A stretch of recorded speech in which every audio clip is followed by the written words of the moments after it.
What is up, everybody? Welcome to this week's episode of the Dense Pixels Podcast. One of your hosts, Brad, joined by Terrence. What's up? And a slightly under the weather, Micah. Thank you. Thank you very much. I really appreciate this. Even though I won a trophy that said I'm the best wrestler in the world, I immediately got gassed from running downhill for a quarter mile. Woo! You didn't happen to tear your quad by doing a mundane thing as well, did you? Yeah, that's why I'm sitting down. That's why I'm sitting down. I'm in a lot of pain, guys. Like father, like son. Oh, my God. Oh, he's still only half the man his dad is. They got that one.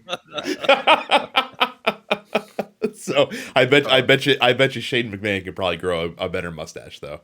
But that is besides the point. Vince is wilding. I'm sorry. I know. Well, look.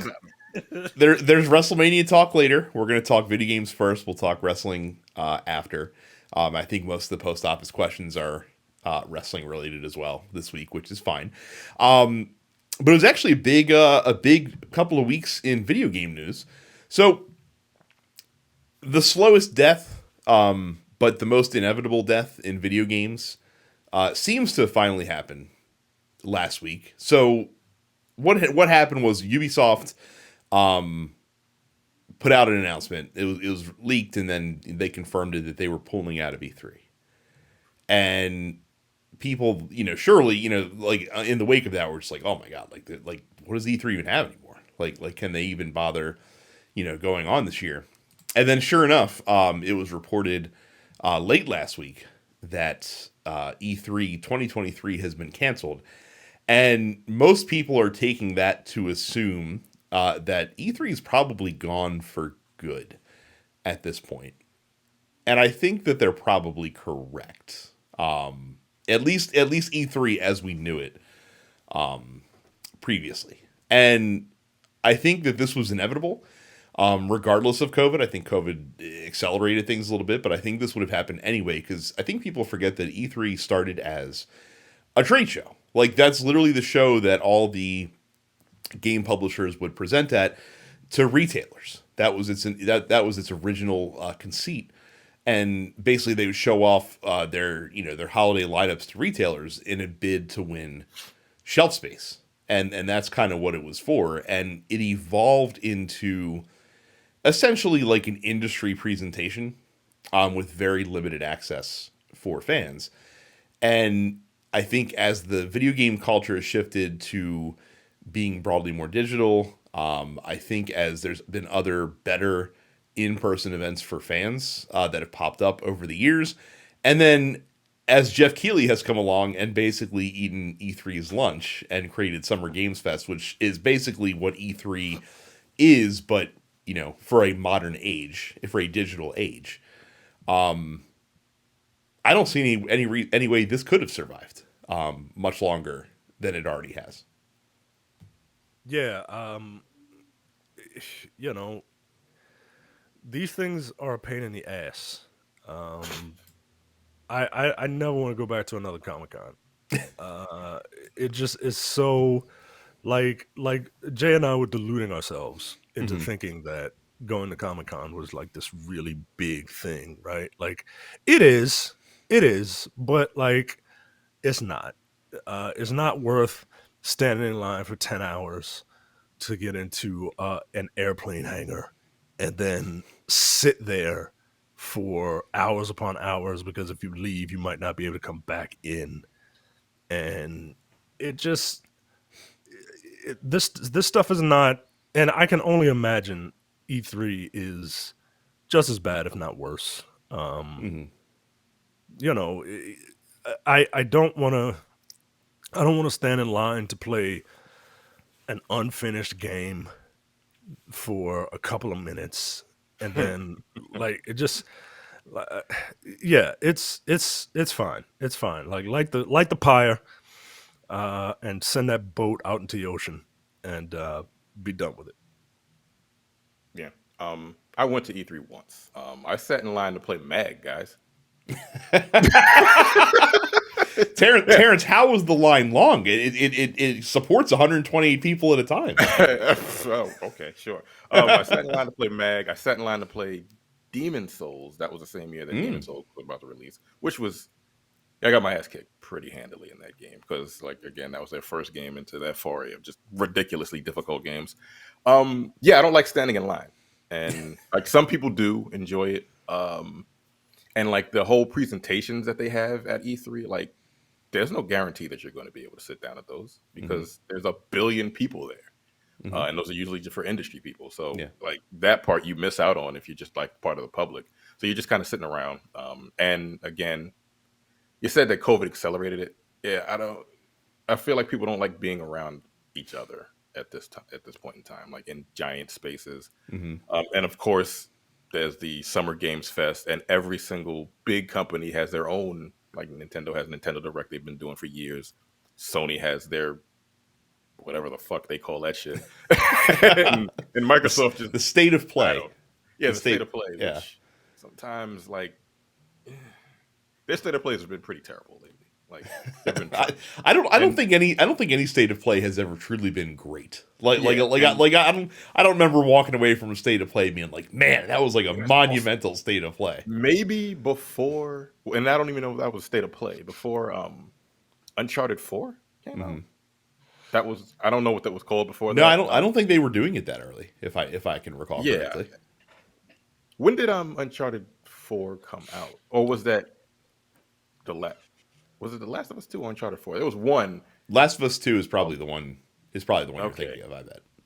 Either way, like that was probably the best one they've had. And then Microsoft just they don't do shit. Like, they're just like I think they had something a couple weeks ago. Did they? They did. They do. I think they're going to do it more often. They were kind of the last hanger on, right? Of E3. Now they've got 19 or 35 different studios that they got to have games that they have to showcase for. So I can easily see them starting to do their own thing.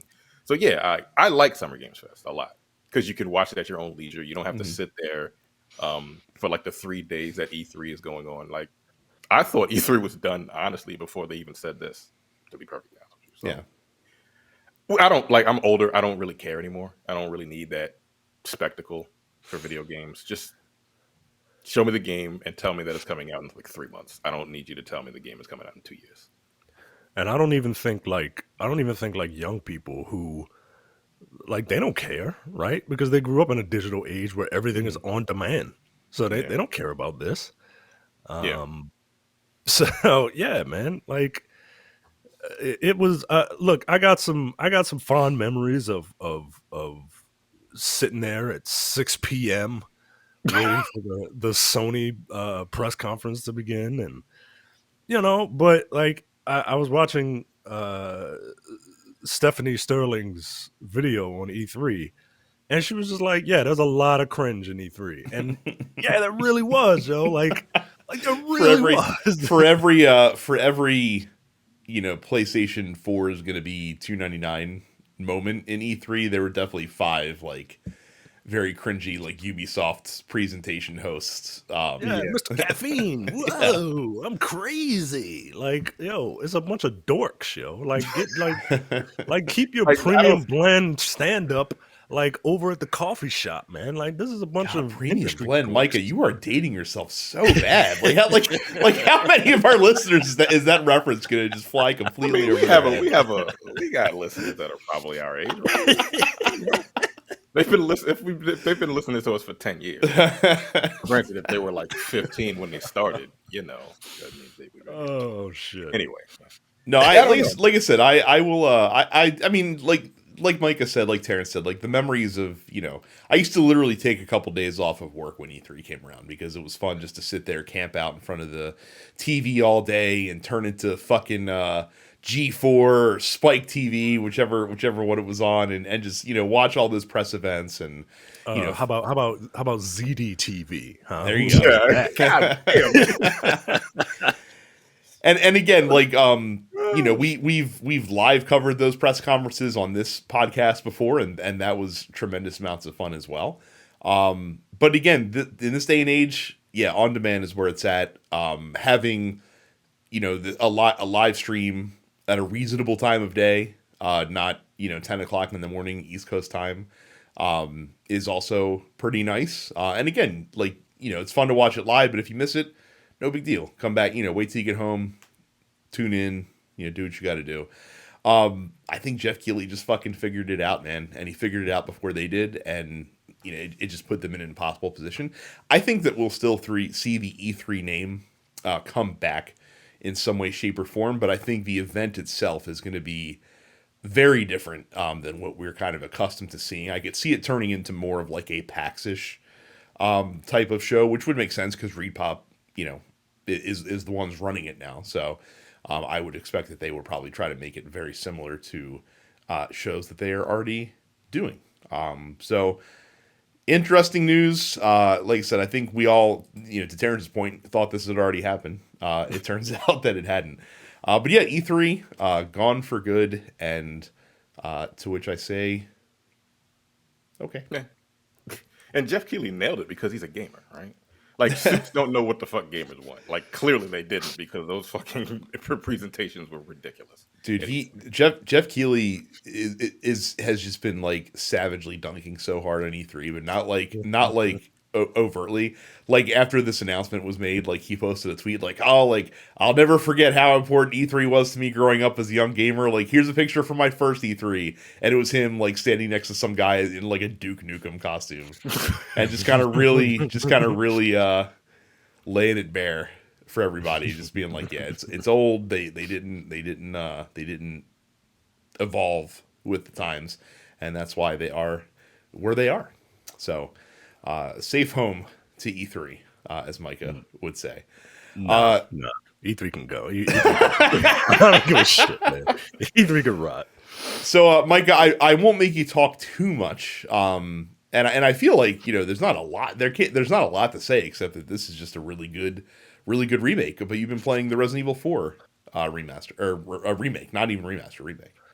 Yeah, it's been a very long time, and I never finished the original Resident Evil 4. Blasphemy. So it's really good. You can walk and shoot, and that's really all it takes. I mean, that's all I really need, man. You can walk and shoot, right? You can aim down sights and walk. And they have it feels easier because there's this little parry mechanic with the knife, but the knife has a durability. Yeah, it's stamina basically. So it's very funny though to parry a chainsaw with a butter knife. It's just funny. Like if your Bowie knife, if your combat knife is broken, you can pick up like regular knives. And yeah, as long as it's got some sort of durability, you can block a chainsaw with a butter knife. Yeah, it looks really good. The atmosphere is really great. I'm very impressed with Capcom, and that like they set the bar for what coming back to a franchise or a video game is with these remakes. Like I can't just play, an up-res remaster of something anymore.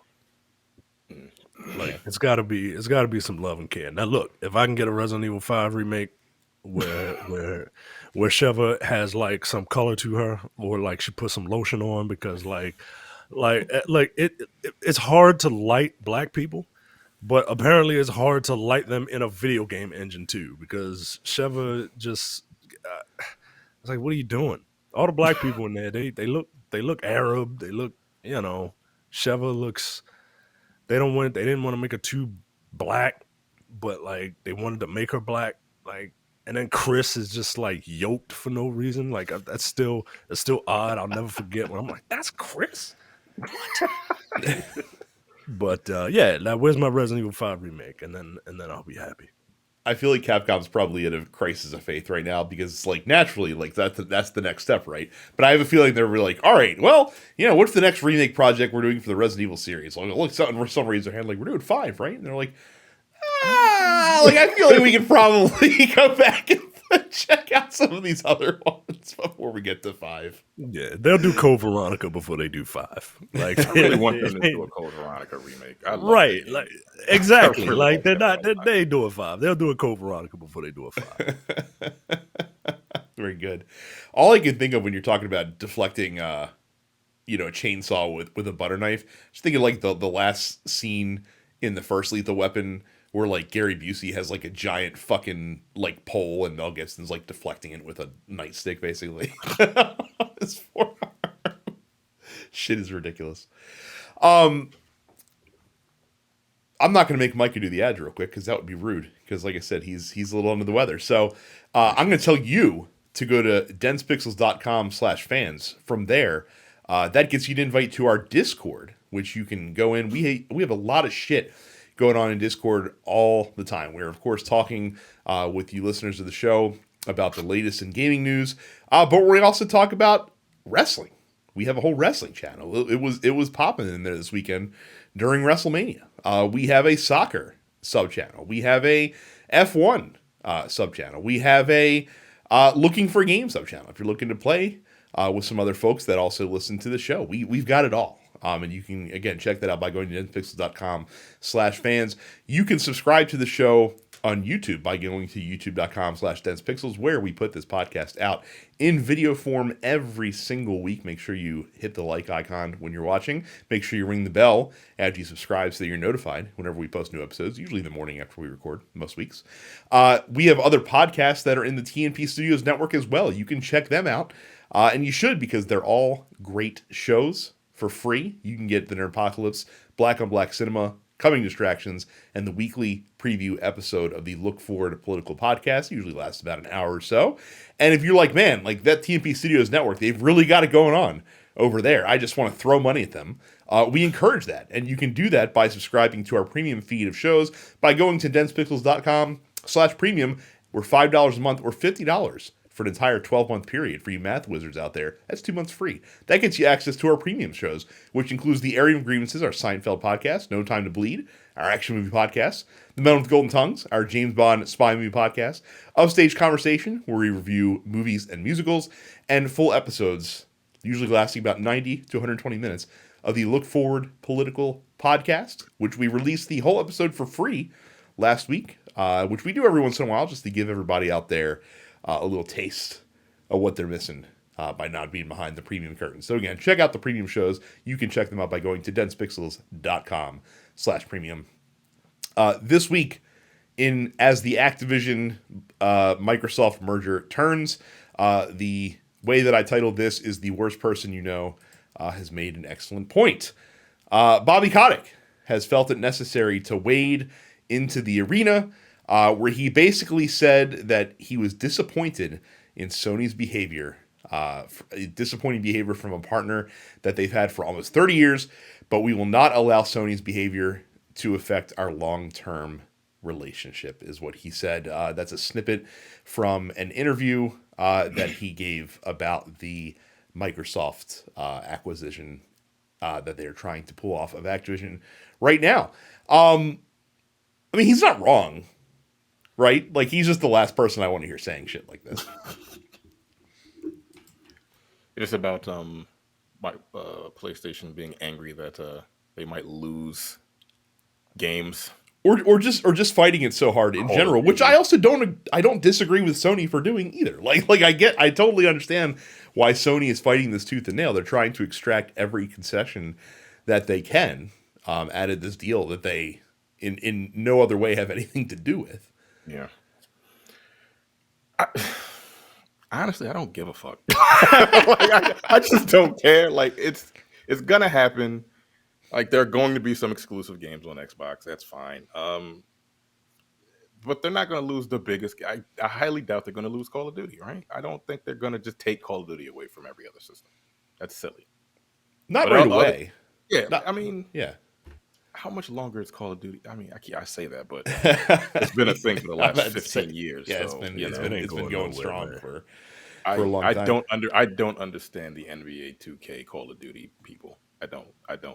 Like, there's such a vast world of video games to play besides those two. It's very bizarre to me. But if you want to pay $500 to play one game, that's on you.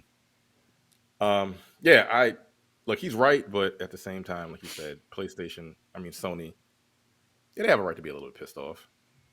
But tough shit. It's business.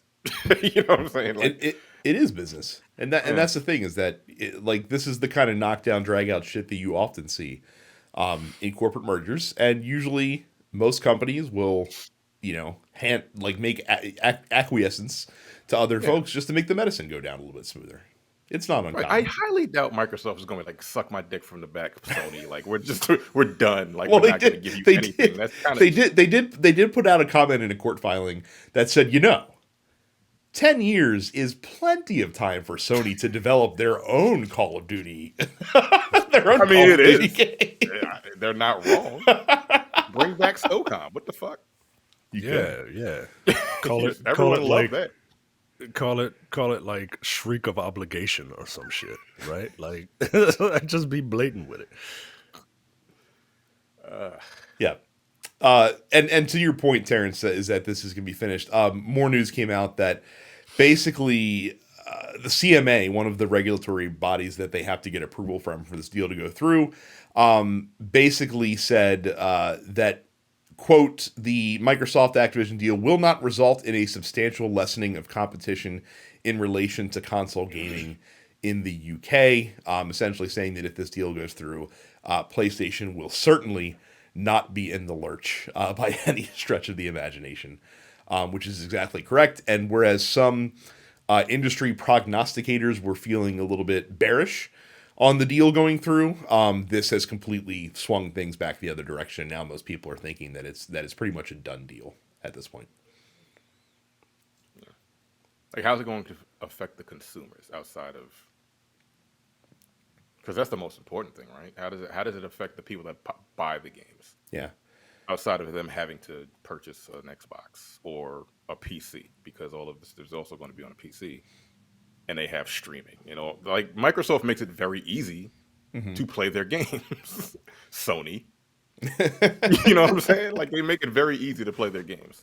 $20 a month, you can play it on anything, on a fucking phone if you want to. So get with the times.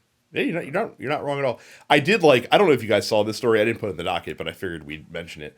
I love when Congress wades into things that they clearly have no firm understanding of at all, because a contingent of Washington state representatives in the United States Congress put out like a unified letter a couple weeks ago where they were like looking at Japan. Right, they were looking at Japanese game sales, and now, mind you, the context for this is important. Microsoft and Nintendo of America, both Washington State-based corporations, so just keep that in mind. Where they're just like, it's very strange to me that Sony has 98% of the high-end gaming market in Japan. Like that doesn't seem right at all. Like that seems completely ridiculous. And it's so funny to hear about it because again, like it's not like Microsoft hasn't tried to make inroads in Japan. They've done so very poorly because they just don't have a stable of games to appeal to the Japanese marketplace. Number one. Number two, I love how Nintendo somehow gets forgotten about in the quote unquote high end gaming market. I guess they're not considered to be high end gaming because the top 10 games sold in Japan are all Nintendo published games, but I guess they don't factor in to the high end gaming discussion when you're talking about Japanese gamers. And like it's just so funny to watch Congress people carry water for the biggest employer in their state. So I totally understand why that water is being carried, but it just looks ridiculous when you say stupid things like that. Yeah, old people shouldn't play video games. or comment on them, really. So the last like news story this week, I found this super interesting. So Multiversus was a Smash Brothers-esque fighting game that released free to play last summer. Of course, this was the WB fighting game that had a bunch of WB characters, but also LeBron James and and other people's. And when the game first came out, it was actually much better than people thought it was going to be. Like people actually say, hey, this is actually pretty fun, and there could be a future for this. And it had pretty good numbers when it first released. Didn't it like break records for like most concurrent players? They had a lot of fucking concurrent players playing the game when it first came out. Yeah, People really loved it when it first came out. they did. But lack of updates, lack of substantial updates, I should say, got that player base. It fell off pretty bad. To the point where in the last couple of weeks, like they haven't really even gotten over, I think like 50,000 concurrents at any point in time. Which is still not bad, honestly. It's not, but it's not probably not what they were looking for when you have like again, it's the Fortnite problem, man. Everyone's looking at Fortnite and they're seeing like how can we get that pie? You're not gonna know. How can First we get of all, that pie? this was in beta, which I didn't know. What? Well, funny, a year beta. Funny you say that because so they've made the decision on April 4th. So probably as you're listening to this, the game is being pulled from digital storefronts and is going to go offline in June, meaning that the game will be unplayable pretty much because it is a online game. And that they said the developer said they are going to be pausing updates and relaunching the game in early 2024. Now, though the game was in beta and though the game was in free to play, there were definitely paid. Yeah, I was about to say. There were definitely microtransactions that you could have purchased in Multiversus, and people did. There's battle pass tokens, there were character tickets, there was a premium currency, which will all carry over to the game when it releases next year. But if you thought maybe you could get a refund on those things, considering they're taking the game offline, buddy boy should have read the terms of service on that one before clicking accept, because not happening, unfortunately. Because again, even though they didn't tell you that it was an open beta, or maybe they did, but it wasn't widely broadcast, and I think most people just assumed the game came out. What does open beta really mean in this day and age, right? Shit was out for a year. Yeah, that's a long beta. Like what? When I heard it was an open beta, I'm like, they had tournaments, nigga. Like, what are you talking about? Like money. Tournaments where people won money. Like, what are you talking about right now? Yeah. All right, whatever. Sure. My favorite thing about this it wasn't a beta. They were just like, shit, we don't have enough people playing anymore. No, we're not making enough revenue from this thing. Right. Here's my question to you guys. So like, I know that the gaming landscape is littered, just overflowing with examples of live service games that launched for 9 months and then were taken down whole stop and then brought back 9 to 12 months later and reemerged to rousing success. I know. I mean, there's so many examples I can't even think of one off the top of my head right now. Multiversus, paralyzed by choices. Yes, right. Exactly. Multiversus is fucked, right? Like when it comes back out, like it's never gonna be what they want it to be. No, the people that spent money on that game are fucked, because this is the biggest example of a fly-by-night operation I've ever seen. Hey, play as Superman and Batman and LeBron James and Tom and Jerry. Okay, I don't know if like they thought that. I don't know what they were thinking. That I guess this was successful for them. It was, and it blew up quickly. And that's the thing, man. Like something like this is gonna blow up quick and then die down fast, because it's not like well, I guess they're not really. I guess they're not really looking for the gaming community, just the casual community. No. Here's exactly what happened with this fucking game. Is they looked at, all right, Fortnite is successful because it has microtransactions. And Smash Brothers is successful because it's Smash Brothers. So let's make a Reese's Peanut Butter Cup out of that unholy alliance. And what they ended up with was that shitty peanut butter that they made in the 90s that had like the jelly swirled into it and it tasted like ass. Like you guys remember what I'm talking about with that shit. They didn't get a Reese's Peanut Butter Cup. They got the shitty like combo peanut butter. Yeah, I never had it. Fucking weird. What's wrong with you? Get some Jif and some strawberry preserves. And also, like by 2024, the fighting game landscape is going to be very different. Street Fighter 6 will be out. I don't know when Tekken 8's going to be out, but there's also that Project F game, which is probably going to be out sometime next year. There's a ton of fighting games coming out that all look very good, that have taken a lot of time to develop. Ain't nobody coming back to Multiversus. Yeah. And Smash still exists. And not only that, but like there already is a free to play Smash Brothers clone in the marketplace Brawlhalla? that's doing quite well. Yeah, Brawlhalla's been out for years. Yeah, the thing's been out for like 8 years. Yeah. And it's constantly updating. So yes. Yeah, they with more skins than you can shake a stick at. You can be the fucking New Day in Brawlhalla if you want to. You could be all 4 Teenage Mutant Ninja Turtles in Brawlhalla.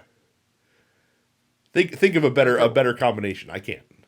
Is Mortal Kombat 12 going to be out by then? Like, have they they announced, or are they going to announce Mortal Kombat at like Evo? Well, no. So they said like it was leaked that Mortal Kombat. Well, I don't even say leaked because their fucking CEO just announced it during an earnings call that Mortal Kombat 12 was coming out this year.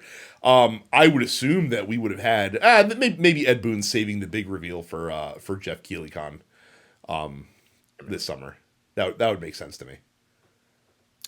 Yeah, I guess Evo is more of a no. Evo's much more of like a Japanese fighting game tournament. You know what I mean? Like Japan developed. I know that Mortal Kombat is there. No, but they had Evo Japan like this past weekend. Oh yeah, yeah. So like Evo, they had Evo on ESPN one year, didn't they? They did. Yeah. Oh, you know what? Street Fighter is censoring their characters because like you can't have this big titty wrestler and this thong wearing secret agent showing their asses in front of the camera. By the way, that game looks fucking amazing. Every goddamn fight that I've seen. Good lord, man. Evo is post Summer Games Fest, so you'll probably see the announcement at Summer Games Fest, and then you'll probably see like character reveals at Evo, I would imagine, if you're going to see anything. When is Evo? Is it August? End of July, end of June, early July, I believe. So when is Summer Games Fest? Mid-June. Like he planted it right in the middle of E3's fucking backyard, basically. He's like, yeah, this is when this is happening. That's fucking funny. Dude, I respect it. I respect the fucking hustle. What can I say? What can I fucking say? That's yeah, Multiversus is fucking screwed, man. Like I don't. Yeah. Even if it does come back, I don't see it coming back to a lot of fanfare. Well, the rumor is they're going to make it like a paid title, right? So like instead of having it be free to play, it charge $20 for it. $30. Yeah, and then have microtransactions. Which again, like at least with free to play, like you get the curiosity pickups. You know what I mean? People have all played it now. They know what it is. It's true now, but like they played it already free. Yeah. Like, why am I going to pay for this? Now that I know what it is, you took it away from me. What do you do about people that bought premium stuff and it's like, oh, by the way, if you want to get back in to access all the things that you've already paid us for, give us $20, please. Like, I'm not doing that. Nah, man. Like, and even if I really enjoy the game, it's the principle for me. Yeah. I'm not doing it. Fuck out of here. Yeah. So. No, but you're right, because like I said, you know, as much as like games like Street Fighter and Mortal Kombat cater to the hardcore, like those two series specifically have a lot of casual interest in them. So that could certainly hurt them as well. And I feel like Tekken is trying to put its hand into that hat too. Tekken 8? Sure. Look, that shit looks great. Why would you say that? Because they had a guest character from The Walking Dead in Tekken 7? One of the most popular TV shows around before he came out? Yeah. Like Tekken 8, like it just looks like you can just mash buttons and awesome shit happens. Much like a Street Fighter, like a Marvel vs. Capcom. But then when you get into the weeds of that game, you're not going to get very far if you're just mashing buttons in that. But I feel like it could bring in new players just because of the way it looks. But sticking with it would be a difference. It's a different story. I can't play Tekken for shit. I'd have to really like sit down and like really dig into that game to get good again. I used to be very good. You too can bone up on Tekken by going to densepixels.com/Amazon, checking out some of the older Tekken games in the catalog before Tekken 8 comes out. You can also buy like, you know, Steam currency or PlayStation currency to prepare for Multiversus upon its inevitable release so that you can throw money at them to get like a LeBron James Cleveland Cavs skin or like Space Jam outfit or something. I don't know. I think it's very funny that he's in that game. And I think it's funny that they actually made him like a decent character that people enjoyed playing. I, unlike Micah, am way too self-conscious to just type in look at my Amazon recommendations as far as what I've been looking at lately. Not that there's anything embarrassing in there, but I don't like that peek behind the curtain. But you should go to densepixels.com/Amazon and spend your Bezos bucks because we get a very small percentage of the sale. And let's face it, you were going to shop there anyway. So densepixels.com/Amazon. Like, I think that's how you should end those ads. It's like, you were going to do it anyway. So you might as well. Go to densepixels.com/Amazon. You can get a Hairstyle R Rose women's heeled sandal, open-toed, adjustable ankle strap zipper back dress wedding office pump shoes for $35 right now at densepixels.com/Amazon. I don't know. I just clicked on pick up where you left off, and apparently my wife has been shopping for shoes. Is that just a sandal? It's a heeled sandal, yes. So what the fuck was the rest of the word? Look, I do not understand. That's called SEO, Terrence. That's making sure the algorithm picks you up. So, Lord. We would be remiss if on this podcast we did not talk about. For my money, I can't think of a recent Wrestlemania, top to bottom, better than this one. That just passed this past weekend. I don't know, Brad. If you listen to European YouTubers who talk about wrestling, it's the worst WrestleMania ever because it wasn't booked the way they thought it would be booked. Because it wasn't booked the way they thought it should be booked. What, the last match? Just the last match? You mean? Like that's the only match that they really were up in arms about? It ruined the weekend for me. It ruined the weekend for me. Yo, go outside. Jesus Christ. I mean, if your content is wrestling, then I can understand them being upset. But if your content is wrestling, then you have to understand how wrestling works. But it's also okay just to enjoy things. You know what I mean? It's also okay not to get to not get wrapped up in who you want to win or lose the scripted fight that's in front of you, but embrace the narrative, embrace the storytelling that can devise from this. I basically laid out the plan for this story on a couple episodes ago, where I talked about how it actually makes sense for the Usos to lose and for Roman to win, because now you have the strange dichotomy where he's going to want to put his heel down to show his cousins how disappointed he was in them, and yet he would have lost had it not been for them. Like their interference directly led to him retaining the championship. And what's funny is that title match, it was very good. I thought it started slow. I think it ended up in a great place. I think the back half of the match was excellent. That match was like maybe the 5th or 6th best match of the entire weekend. It was top to bottom, fucking banger of a show. Well, let's. Yeah, go ahead. So match of the weekend was the fucking Intercontinental title match for me. I think that's absolutely. I think that's not up for debate. Nah, that's how I like them. That's how I like them, Terrence. That's how I like my men. Half naked, big, stiff. That's how I like them. And beating each other. That's right. Just beating each other off. Yeah, that was up there for me. That was definitely one of my top 3 for me. I think, that was up there. My top 3 would probably be that one. I don't know. I'm not in no particular order. That one, Rhea Ripley and Charlotte. Mm-hmm. And honestly, probably the main event. Roman KO Sammy against the Usos was number 3. That for me, that match was fine, only because of the storyline. I don't think the match. But that's okay. Like the storyline elevated. Like I know the storyline elevates it. Yeah. But the match itself, I'm just like, this match is kind of dumb. I know. That might be a hot take, but I know Shawn Michaels is in the back. Like, I used to knock niggas out with this super kick, right? There was like It's 70. There were like 37 super kicks in that fucking. It's the same fucking thing. How like old timers get upset, like Jake Roberts, like the DDT used to be the most devastating move in wrestling. I know, but like there was a fucking 100 of them in that match, and I'm like, come on, yo, this is stupid. Terrence's like, did I wander into a Young Bucks match and not realize? Clearly, I did, because it was silly. To me, it was just really silly. But again, like the storyline made up for the actual in-ring action, because I didn't think the in-ring action was that good. I would also put the 8-men men's tag. Oh yeah, above. That match was so fun and had no business being as fun as it was. Yeah, that was a great match. Yes.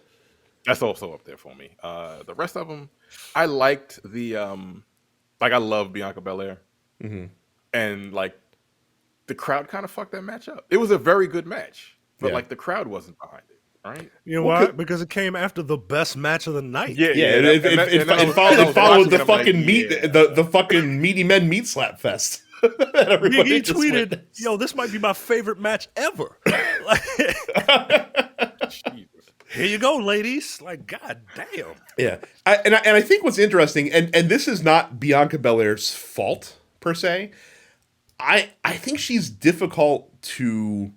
I think her style makes her difficult to work with, not because of anything she does, but just, like, it's weird to have, like, that, like, a powerhouse in the women's division, because there really aren't that many of them. And so it's usually, like, really large. Like, if they're powerhouses, it's usually like Nia Jax or something like that. Right. And so like Rhea Charlotte works because they're both kind of like powerhouses in a lot of ways. So that works well. And we haven't really seen, like, we've seen Bianca and Rhea, but not like current day, like we saw them in NXT. And I don't think we've seen Bianca Charlotte at all, have we? I don't remember them ever wrestling one-on-one. I don't think so. They haven't? Really? I don't remember it if so. And I think those are probably like her two most ideal opponents. Like I never thought that her matches against Becky Lynch were particularly great. I think the best match she's had on the main roster so far has been the Sasha Banks WrestleMania match. Yeah, the hair whip her around the world. Oh yeah, when she hit her in the fucking the gut. When she fucking lacerated her. When she pulled a Django Unchained and took that whip and just beat the shit out of her. Yeah, that was an awesome match. But again, the match against Asuka is still good. Still good. Like it was still a good match. It was a very good match. Like the match flowed very well. It was just like the crowd was just kind of like exhausted after those three dudes beat the shit out of each other. Yeah. And they needed a quick break, which is unfortunate because like it kind of ruined that match a little bit. But I don't know, man. I don't know. Was this the best WrestleMania in the last couple years? It was for you? Like in the last couple years? Yeah, at least. Like I'd have to go back to... I'm trying to think of like one where the card top to bottom... I'm having a real fucking trouble thinking of one in the modern era. Maybe 35 when Kofi won the title. That was a pretty good show as well. Because I had like Triple H Batista, which was a pretty decent match considering... Mm-hmm. And a few other ones on there as well, and that had the Becky Ronda Charlotte main event, which was fine until the finish. Yeah, man, like I'm trying to think of like a top to bottom card that was better, and I'm struggling to think of one right now. This WrestleMania had. All had matches that I wanted to see for whatever reason. Now, I wouldn't have booked them the way they were booked, so it's the worst WrestleMania ever. But I really did. But I can't remember a WrestleMania where I was like, oh, okay, well here's the P break match. There was one P break match for me. And that was the women's tag team showcase. Yeah. That was it. Everything else, I was just kind of there. Even Lesnar Omos, which should have been like the stinker of the fucking event, was. It was more entertaining than it needed to be. Yeah, I hate Omos. Yeah, like, I can't. But at the same time, there was something fascinating about watching Brock Lesnar get this shit kicked out of him. I told you, yo. I use this analogy. It's like when Brock Lesnar did that shooting star press. It's not natural, right? Like it's like looking at a Great Dane in the air. Like you can't What are you doing up there? Like, that's not supposed to happen, right? Like, you look at Brock Lesnar, he's not supposed to be thrown around. You know what I mean? Yeah. Yeah. Like, I Brock just don't Lesnar's like not promos. supposed to be looking up at people. Right. Like, that's weird. Well, I mean, he fought a Big Show plenty of times. It's still but Big Show can actually wrestle. Like Omos yeah, that's just why like I like those matches over this one. I don't like Omos. I really don't like. Omos is like, just I'm clubbing supposed him to root for and everyone scoop black, slamming but, him and bear hugging him. Like that's all he could do. Like he reminds me of Giant Gonzalez. He's very much he's very much in that Giant Gonzalez, Great Khali. Like he's very much in that mold. So Well, I will stick up for big Omos. wrestlers. I will stick up to Omos because he went to my alma mater. yeah, I'm about to say just because he went to the same school as you. Like that. Yeah, that's it. That's it. That's Morgan? all. He did. He went to Morgan. He played basketball at Morgan. What did he do on the court? Probably just stand there. Yeah, he probably stand just reached up and deposited the ball into the rim. Like didn't even have to dunk. He's just like, I can just place this in here. Like this is fine. Yeah. So I'm just gonna goaltend. Like, what the fuck? That's not what you're supposed to do, yo. All right. Okay. Yeah, like that match was better than I expected it to be, but I no. Nah. Like, didn't like it. Like I said, I had zero complaints. Like it shows you, like it tells you something when the worst part about WrestleMania was the two like special guest appearances they had, and I feel like that they didn't book anybody big because I mean I don't know how much they could get. I'm sure they would have taken like a Steve Austin if Steve Austin wanted to come around or whatever. But I don't feel like they thought they needed to. Like I think they looked at the card and they're like, we've got a pretty good fucking slate of matches here. Like I don't think we need any bullshit in between. Like I think we could just have this fucking card and people are gonna be like, this is pretty good. So I would have I agree with booking Austin Theory over John Cena, but that match wasn't like that great. I agree with the Street Profits. I would have booked the Street Profits winning the showcase because black. I thought Hey, look, it is what it is. it is what it is, man. I don't know what to tell you. I could lie to you, but that would be disrespectful. I thought for sure that they were going to give Logan Paul a victory on his birthday.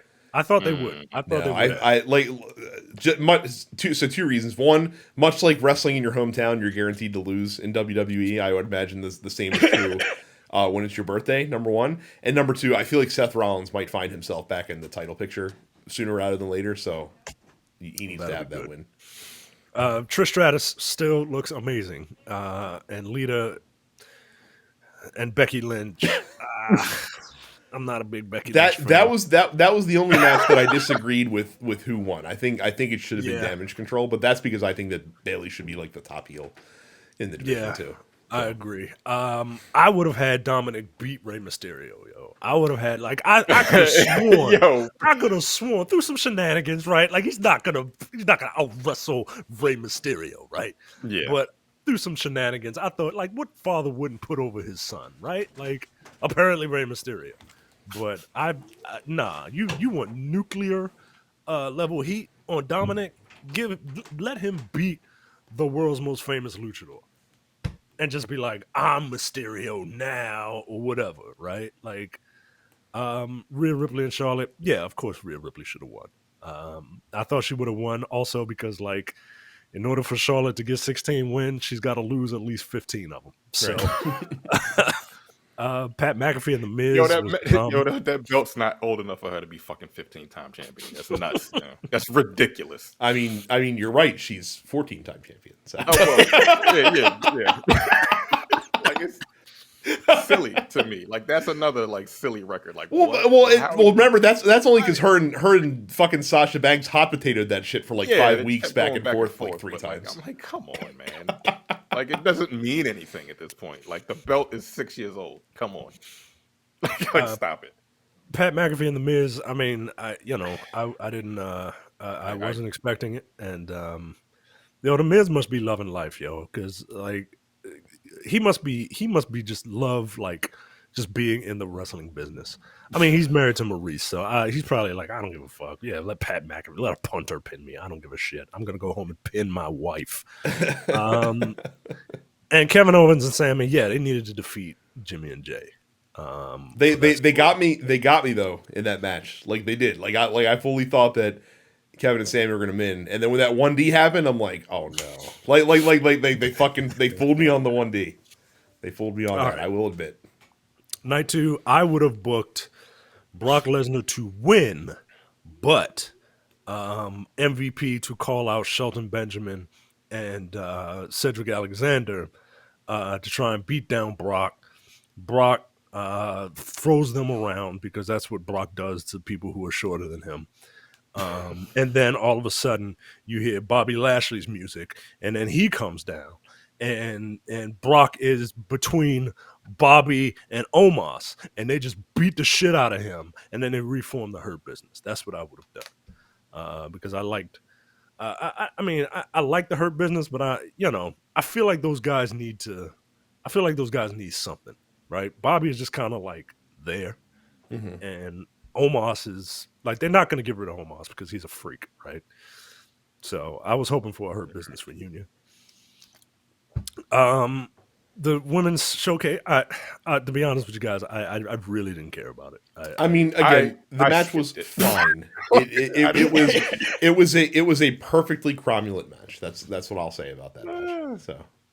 I thought that Sheamus would have pinned Drew to take the belt off of Gunther, and then Gunther make a run for a title, especially now that like we know the ending, right? Like I think they're saving him for a bigger show. I don't think Gunther's going to be like the April-May title contender. I think they're saving him for like a premium event of some kind. So Bianca beat Asuka. Yeah, I would have done that because black. Like I love Bianca Belair, yo. Like I love Bianca Belair. like I want her to hold the belt for as long as fucking Roman Reigns. I want her to hold the belt forever. Peter Rosenberg said one of his like co-hosts termed a term for her, and I can't stop thinking about it ever since he said it. She's Jane Cena. Absolutely. And not in the derogatory way. Like she's Jane's her being champion is good for WWE because she brings with her a lot of like good relationship with like kids and stuff like that. And I think that she's probably gonna be like one of the next Make-A-Wish people. Once Cena's really gone. The little girl, the contortionist. Did you hear her story? Yeah. Her fucking mom died that morning. Yeah, that's fucked up, man. And she still went out there, man. Yeah, she still went out there and did her thing. It was fucking dope, but Bianca Belair is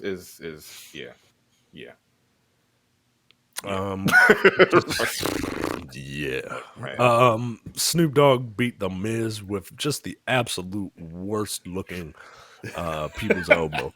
It's like the best and worst looking people's elbow, right? Because he fucking ran. Like, how old is Snoop? He's got to be like he's in his 50s, right?